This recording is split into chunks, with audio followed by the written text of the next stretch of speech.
boa noite. Ano eleitoral. A TV Gazeta inicia Hora do Voto. Hora do Voto, um espaço para a reflexão sobre desafios, soluções das questões nacionais. Hora do Voto que receberá candidatos à presidência da República, a governos de Estado, ao Legislativo, autoridades institucionais, cientistas políticos. Um momento de pensar para, junto do eleitor, favorecer a escolha fundamental para a definição de rumos futuros. E nesse programa inicial, nesse dia de estreia, recebemos hoje o ministro Gilberto Carvalho, da Secretaria-Geral da Presidência da República. Ministro, muito obrigada por estar conosco nesse dia que eu confesso ao senhor é especial, porque é um espaço importante para o eleitor pensar, decidir, mudar, continuar a decisão fundamental da democracia que nós tanto prezamos. Obrigada. Eu que agradeço, Maria Lídia. É uma honra para mim, de verdade, poder participar da estreia desse programa, pela tua história, pelo respeito que nós temos por você e pela contribuição que você tem dado para a democracia no Brasil. Estou à sua disposição. Muito obrigada, ministro. Eu quero começar com esse fato novo, o grito das ruas. Algo que o senhor mesmo usou a expressão perplexidade, que surpreendeu o país. O senhor é a pessoa que tem clara atuação no estabelecimento de proximidade do governo com os movimentos sociais e tem falado bastante sobre isso e tem atuado. Numa das suas observações, o senhor chamou atenção para movimentos sociais que se organizaram, alguns deles melhor até que os próprios partidos políticos. E eu comparei isso que o senhor falou com o que nós passamos a ver desde junho do ano passado, em que houve tanta gente nas ruas, há até agora, entretanto com outras características. Essa mobilização tem foco? Essa mobilização de hoje é mobilização que é orientada sem uma liderança específica através da internet e que rejeita as instituições, partidos políticos. Passou a perplexidade, ministro? Já há uma reflexão e já entendeu como lidar com isso? Maria Lídia, nunca a gente pode ter certeza da análise, da opinião da gente sobre um fenômeno tão complexo como esse. Mas é claro, ao longo desses meses foi possível compreender um pouco melhor tudo o que se passou e o que está passando ainda nas ruas do nosso país. Eu hoje acho fundamentalmente o seguinte: o Brasil é outro, não apenas na economia, não apenas na inserção, ou melhor, como decorrência dessa inserção de mais de 40 milhões de brasileiros, que não foram apenas, Maria Lídia, contemplados ou conseguiram, digamos, se inserir no consumo e ter acesso, digamos, ao seu bem-estar em casa, a melhorar a sua residência, ao seu consumo de uma geladeira, de uma televisão, de um carro, etc. Esse fato do consumo, Maria Lídia, provocou nas pessoas também a consciência do direito não apenas de comprar, mas também de ter serviços diferentes, mas também, sobretudo, de ter direitos e ser reconhecido na sua cidadania. Há uma mobilidade econômica que se transpassa rapidamente para a mobilidade social e política.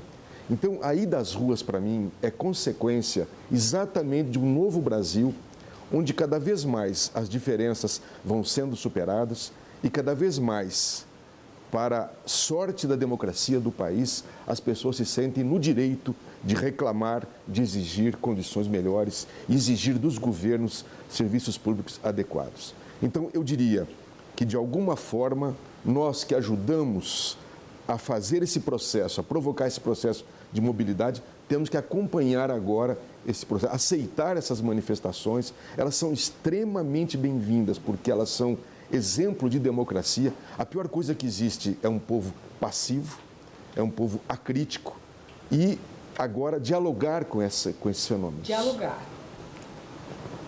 2012, no Fórum Social em Porto Alegre, o senhor havia expressado a preocupação exatamente da descoberta de um discurso político para falar a essa população, a esses mais de 40 milhões que saíram da miséria, que tiveram acesso a bens de consumo e, num processo de autoatualização, descobrindo o que o senhor falou agora dos direitos.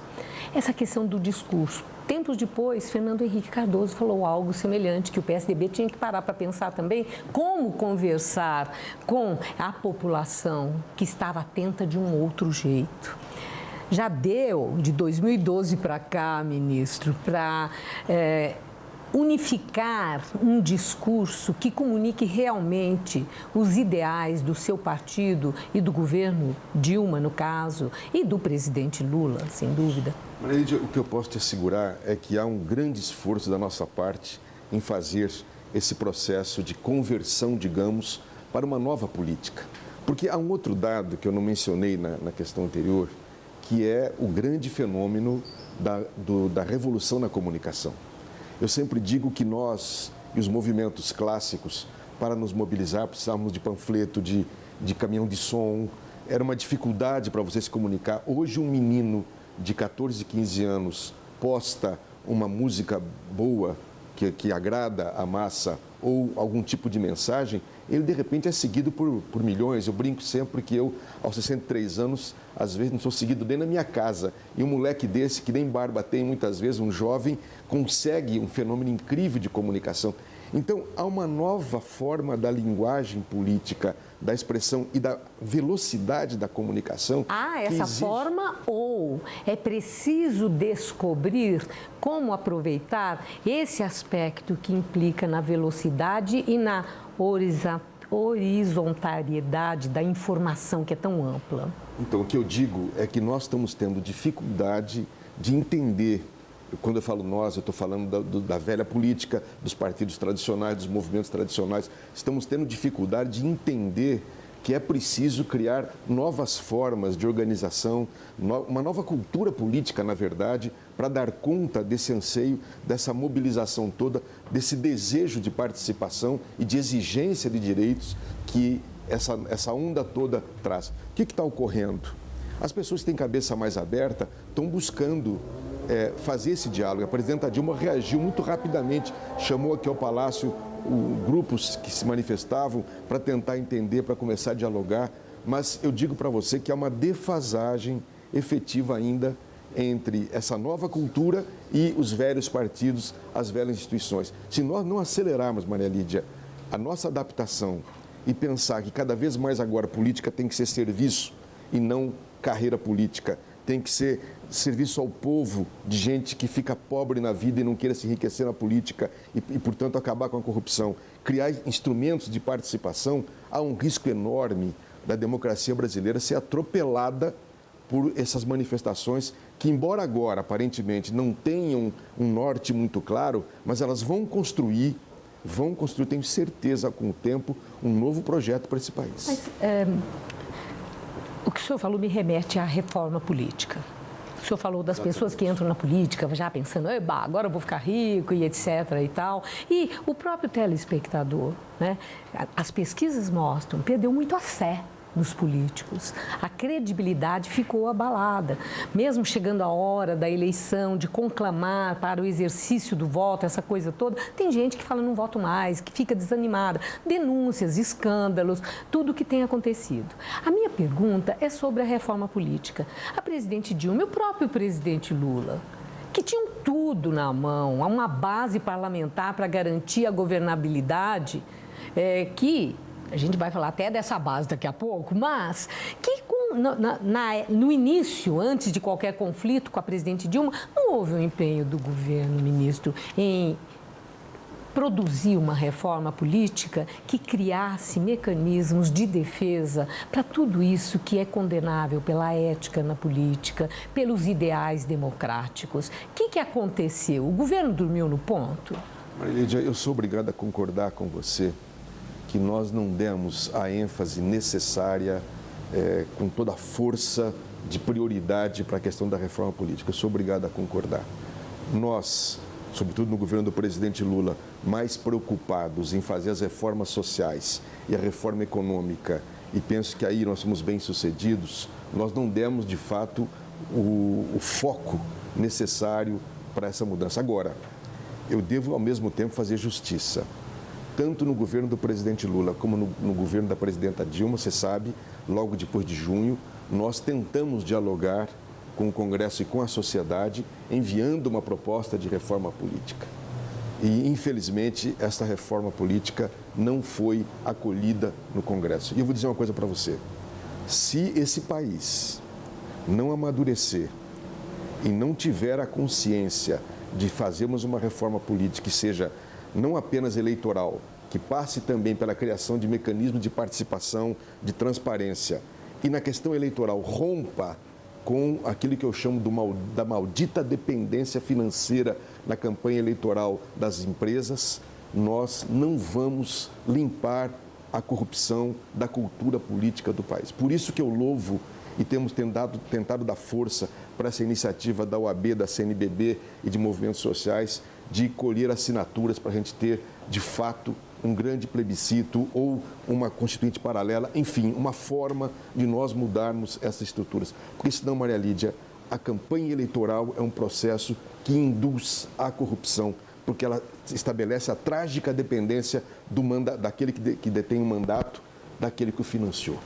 Essa é uma questão grave que eu espero que o eleitorado brasileiro se convença e se mobilize para fazer essa reforma política. É interessante falando isso, o senhor está me passando assim, a impressão que o senhor não acredita que os partidos políticos e seus representantes, que têm o poder de decisão no legislativo,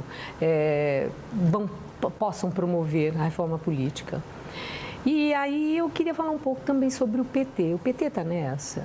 Houve também por parte do PT outras preocupações, outros envolvimentos em não ter interesse para a mudança dessa realidade que predispõe à corrupção, como o senhor acaba de chamar a atenção, e sabemos que sim.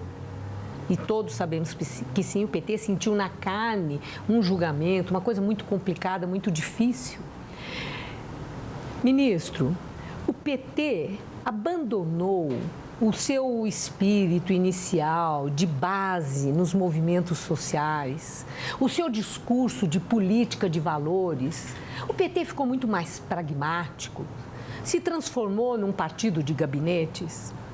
É duro falar isso, estou sendo injusta, ou o PT passa sim por um processo de mudança e precisa parar para pensar? O PT passa por um processo de mudança e precisa parar para pensar. Eu estou inteiramente de acordo com você. Eu diria, para não fugir da questão e tentar ser preciso, que na vida nada é muito claro e escuro. Tudo é um pouco combinado.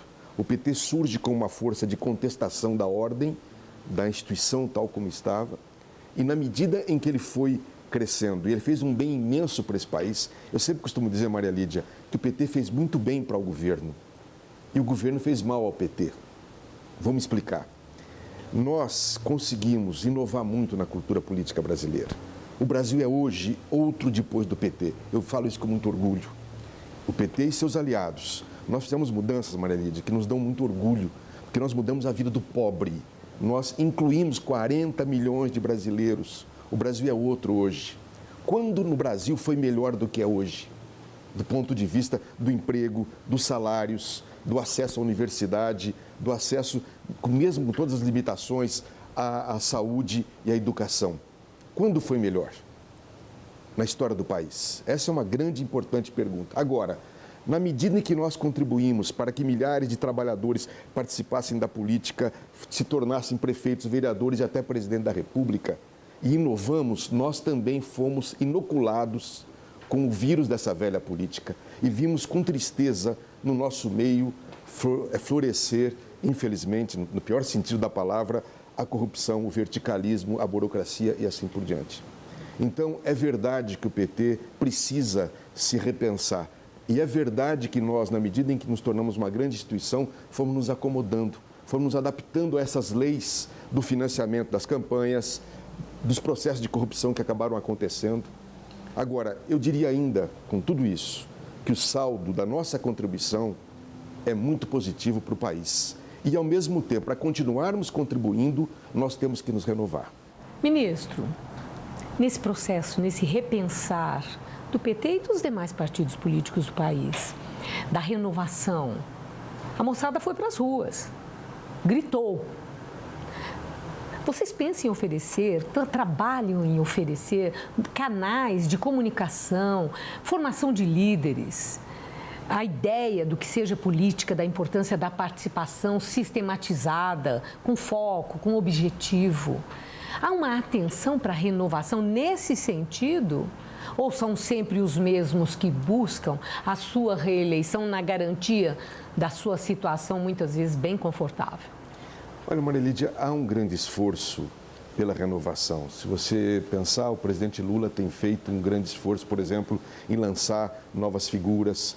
Nós temos uma juventude que felizmente está crescendo. Aqui nesse governo, você não imagina como nós estamos formando quadros que vieram da universidade e com uma grande generosidade, sem os vícios da velha política, servem. Eu fico emocionado e feliz de ver como isso está surgindo. Agora, mas é representativo? Não, ainda não é ainda representativo, mas cresce. Agora, mais importante, Maria Lídia, do que apenas despertar jovens, e aí você tem toda a razão também, essa questão das mulheres, da participação das mulheres. O PT estabeleceu agora, por exemplo, que na sua direção 50% tem que ser mulheres, 50% homens e 30% tem que ser jovens. Então, você está tomando medidas. Agora, junto com isso, não adianta trazer os jovens para os velhos vícios. Nós temos a responsabilidade, a nossa geração que lutou contra a ditadura, que restabeleceu a democracia, que conseguiu fazer um governo popular, tem também que ter a coragem de se renovar. E para mim, o que é se renovar? É estar mais perto do povo, é estar mais perto dos pobres, é conviver com aqueles que precisam, de fato, das mudanças nesse país. Quando você se distancia, você se burocratiza, você se encastela em palácios, você perde essa verve, você perde essa vocação e começa a se iludir com os rituais da política. Porque isso aqui, Maria Lídia... O senhor está excluindo a classe média, o senhor está excluindo a chamada elite também do país, tanto a intelectual como aquela que detém o PIB, porque o senhor mesmo há pouco falou da importância do conjunto, da ação conjunta. Esse segmento, eu falo não a nova classe média, mas a antiga classe média, que paga a conta e que se ressente disso também, ela é considerada? Maria Lídia, sem dúvida nenhuma, eu não estou falando em excluir de maneira alguma. Quando você governa para todos, você faz política para todos. Quando eu falo em se aproximar da população, é mais no sentido de você não se iludir com as vaidades do poder. Porque isso aqui, Maria Lídia, é um ritual feito para iludir as pessoas muitas vezes, para se sentir poderoso, doutor, ministro. Tudo isso é bobagem, tudo isso passa, Maria Lídia. É transitório. Então, se você perdeu... Quando eu falo contato com o povo, não é só evidentemente, com a favela, não. É importante estar na universidade, é importante você ter contato com essa juventude, ser permeável a esses anseios que a população grita agora, já não manifesta, ela grita.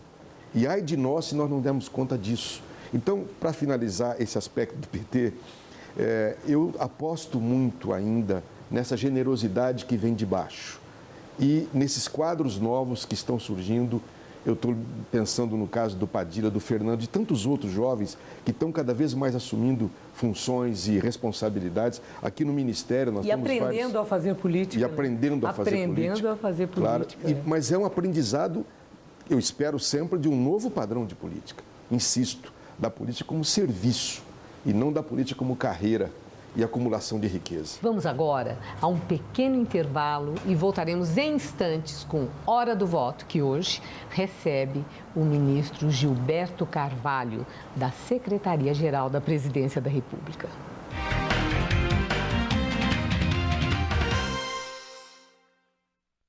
Você está a alguns passos do seu maior sonho, mas bate aquele medo de começar algo novo?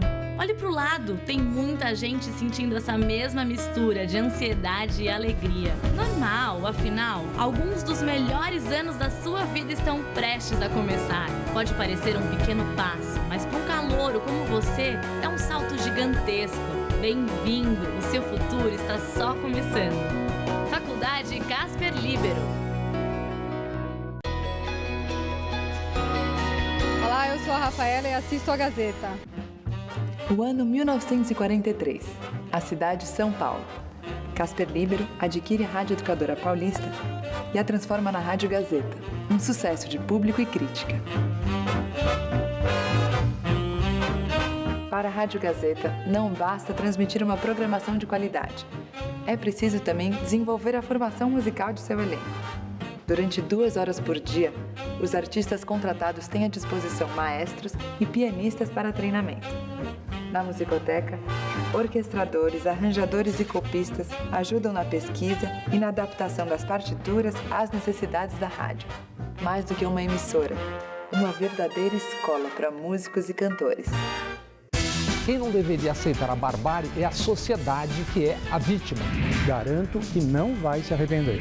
A guerra civil é uma fonte inesgotável de barbaridades. Será que precisa de desconto na conta para fazer isso? O Brasil tem que olhar para os 2 lados da Venezuela, para as 2 metades. Enfim, nesses casos de apagão, a gente sabe que o governo enrola. Comentários com credibilidade e liberdade de expressão. Jornal da Gazeta, de segunda a sábado, 7 da noite.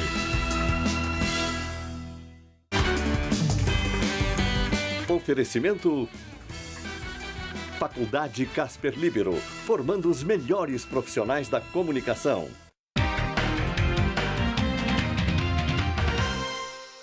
Nesse processo de mudança, precisa mudar também esse modelo de presidencialismo de coalizão?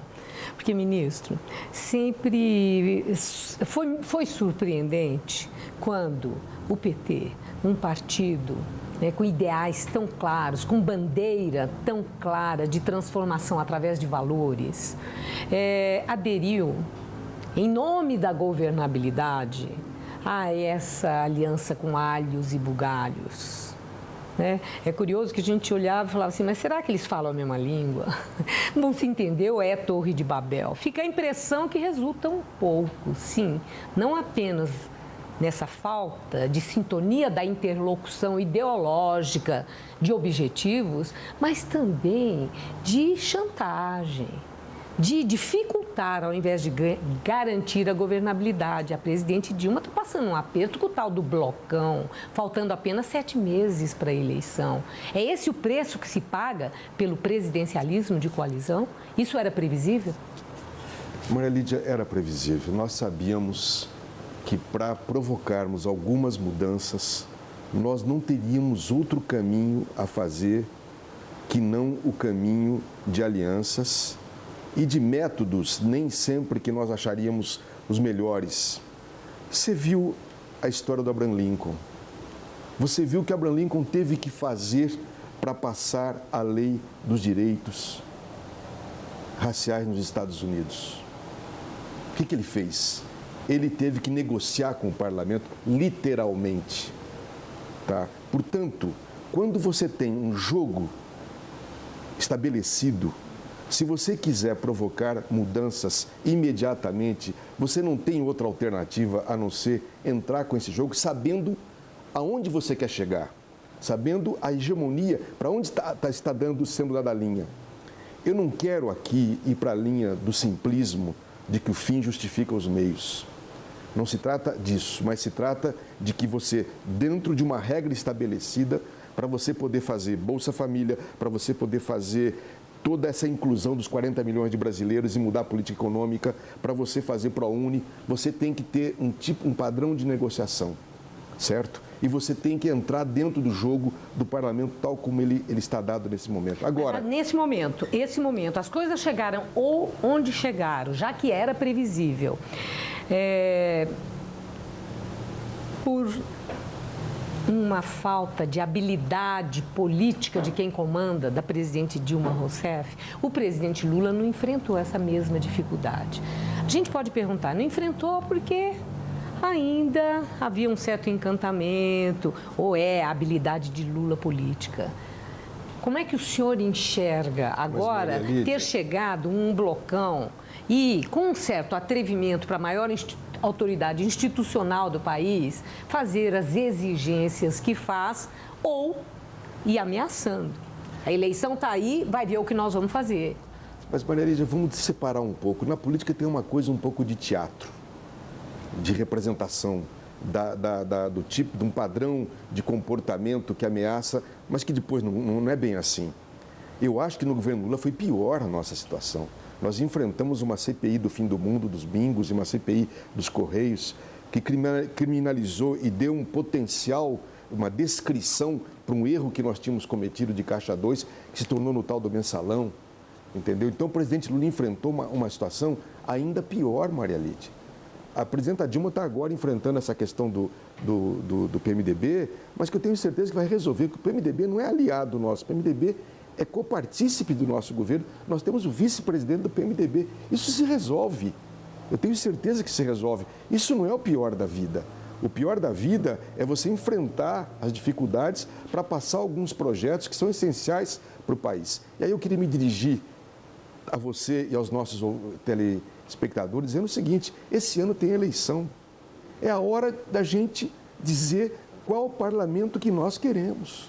Nós temos um regime presidencialista com forte dependência parlamentar e o que vai contar é a qualidade do nosso voto. Quem é que nós vamos botar na Câmara dos Deputados e no Senado? Porque se eu voto naquele que vem com maior financiamento de campanha, aquele que tem compromissos com certos grupos e não com a democracia, e não com aqueles que mais precisam, e não com os gritos das ruas, eu não posso depois, amanhã, reclamar dessa situação. Então esse ano é um ano especial para o Brasil, em que nós podemos ter um parlamento novo capaz de entender esse grito das ruas, capaz de entender esse anseio das maiorias e promover as mudanças. Novo, desculpa, ministro, mas o senhor fala em parlamento novo. Quando a gente fala novo, pressupõe mudança. As pesquisas mostram que há um anseio na população por mudança. Isso aparece nos números, nas pesquisas de opinião. Mas o senhor citou só o legislativo. Isso vale para o executivo também? Eu acho que vale para o executivo. Eu acho que vale para o executivo. E aí eu me coloco numa posição evidentemente subjetiva de dizer o seguinte: dentro dos projetos que estão colocados aí, eu não tenho dúvida que a renovação só é possível por aquelas forças que até hoje estão, de fato, conseguindo alterar a história do país. Eu acho que o governo da presidenta Dilma e essa sequência de 11, 12 anos que nós tivemos até agora mostra exatamente em que direção o país pode continuar, que é o quê? A direção da inserção das pessoas, da inclusão social, de uma economia que cresce distribuindo renda. Por isso que nós seguimos postulando, apresentando a presidenta Dilma como, de fato, a única força capaz de seguir promovendo essa mudança da qual o país hoje se orgulha. E esse movimento Volta a Lula, ministro? O que é isso? Porque conversando, inclusive, com lideranças petistas, há quem entenda que faz sentido. E nada contra a presidente Dilma, mas que se Lula vai para a campanha, dá uma força para Dilma, quem tem a força para dar é ele. Pesquisas mostram que se fosse Lula, há uma garantia de vitória assegurada que Dilma não oferece. A pergunta é, vale o risco? Não vale mais um passarinho na mão do que dois voando, como diz a sabedoria popular? Olha, Lídia, a presidenta Dilma não é apenas uma lulodependente, ela tem uma autonomia, tem luz própria. Ela mostrou isso nesses anos. Ela agradou ao povo brasileiro pela sua seriedade, pelo seu espírito ético muito profundo, pela sua capacidade de realização. Claro que o Lula está na memória dos brasileiros como aquele que iniciou esse processo de mudança. É claro que ele tem uma simpatia, um carisma, e isso provoca muitas vezes em algumas pessoas com receio de que pode ocorrer na eleição, por que não pegar uma situação e voltar com o Lula. Mas não estamos falando de renovação, nós não estamos falando de projeção de novas lideranças. A Dilma é justamente, a meu juízo, a representação de um novo modelo de política, que não é nada tolerante com o fisiologismo, que não aceita esse velho jogo. Ela renovou muito nesse aspecto. Mas o próprio Lula admite a volta de Lula, então, em 2018? Eu desejo muito que em 2018 Lula volte, para fechar um ciclo. Por quê? Porque o Lula, Maria Lídia, não é apenas um governante. Ele expressa essa nova realidade do povo brasileiro, essa comunicação impressionante com o povo que quer se reafirmar na sua autonomia. O Lula devolveu para o povo brasileiro, Maria Lídia, sobretudo para os mais pobres, a autoconfiança, o autorrespeito, a autoestima. E eu acho que um presidente não é apenas um gestor, ele é também um condutor do aspecto cultural, moral, ético de um país. Então eu acho que o Lula fecharia perfeitamente um ciclo nosso nesse país. E por que só em 2018 e não agora, já que ele é garantido? Mas eu acho que está muito bem. A Dilma tem ainda um trabalho muito grande para completar. Nós temos ainda um processo grande que ela pode encerrar de maneira brilhante. E aí sim o Lula pode voltar e fechar, eu diria, um ciclo em que nós demos uma grande contribuição do país. E aí, claro, vamos renovar, vamos mudar, porque também eu acho que a questão da mudança de partidos é eficaz, é boa para o país, eu não tenho dúvida disso, mas eu acho que nós estamos construindo um ciclo que vai ficar marcado na história como um momento novo na história do país e um ciclo novo que nós inauguramos de um país que se reposicionou internacionalmente, de um país que resgatou a dignidade do seu povo. Ministro, eu encerro a Hora do Voto de hoje, agora, e agradeço muito a coragem com que o senhor trata de questões que são delicadas e que, no geral, a tentação é de fuga, é de não enfrentar, falar, reconhecer um processo de mudança na sociedade, nas entidades que são seres vivos. Muito obrigada. Eu tenho certeza que o senhor oferece ao nosso telespectador, aqui do Hora do Voto, elementos muito interessantes para a nossa reflexão. Uma boa noite. Muito obrigado, Maria Lídia, e eu quero agradecer muito a você essa possibilidade. E eu sei que o teu programa vai ser muito importante para esse processo de conscientização do nosso eleitorado. Obrigada. Muito boa sorte.